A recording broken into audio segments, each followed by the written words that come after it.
All right. What's up, church? Man, I'm so excited to be here. I got my stopwatch here getting started because I've been thinking it would be really cool if we could just bust down the message. The message from this last week, like what if for those that can't watch it or maybe don't have a lot of time, we could bust it down in 5 minutes. So I'm gonna try to do that with you today. And so this past week at the Place Church, we talked about choosing the life of joy. In fact, we talked about sometimes joy is difficult, like heading into the holidays. A lot of you guys may have some family issues, some family stuff going on, and so you find yourself not having really the joy of family. You're not getting really excited about family, but we talked about choosing joy. And we actually started out this series in a prison cell in Rome. And we looked at Paul as he's writing a letter, and he's writing this letter to the church in Philippi. And we see from his life that really one thing that he did was he made the choice to rejoice. And we talked about in our life, to rejoice is a choice. It's a choice that we have to make each and every single day. Who do we want to be? How do we choose to live? And it's tough. I get it, right? I mean, when your kid wakes you up at 4:30 in the morning and you can sleep until 7, you got to make the choice to rejoice. When you find yourself late to work and you're sitting on the highway in this situation right here, you got to make the choice to rejoice. One of my, I saw watch this example recently. It was actually a video. It was a video of a kid who was trying to scare his dad, and his dad ended up stubbing his toe. And I was thinking about, that time you hurt yourself and you want to cuss, but your kid's in front of you, you got to make the choice to rejoice. Check this out. Mom!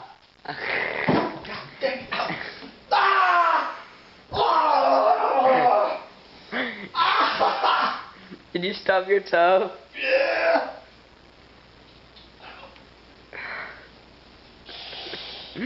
Sorry. My middle.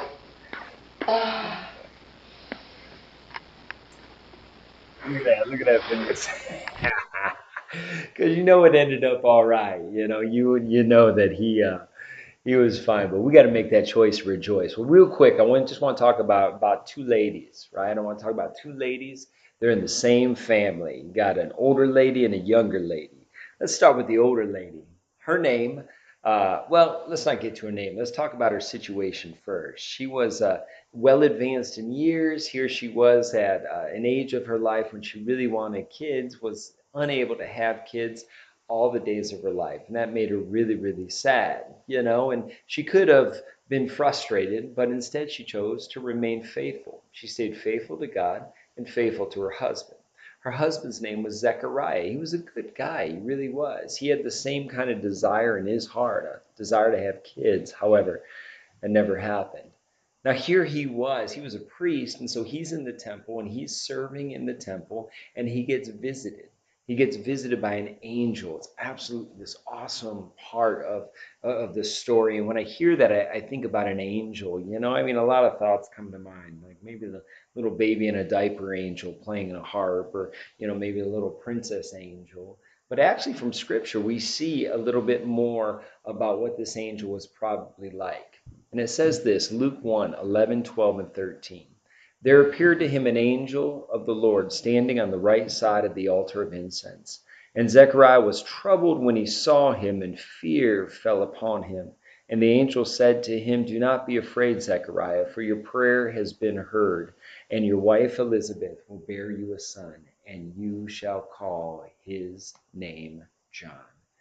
Probably the angel was a little bit more like this, right? I mean, fear wanted to fall upon him. He wanted to be scared. However, God was really on the move, and God had a message for Zechariah. The message was his prayers had been heard. In the midst of that moment, he was called to trust God and to trust God completely. Except what we're going to find in Zechariah's story is that he doesn't really do that.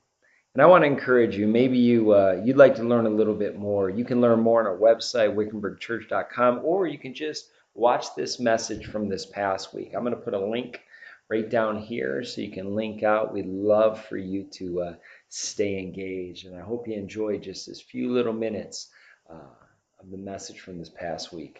God bless you and have a wonderful day.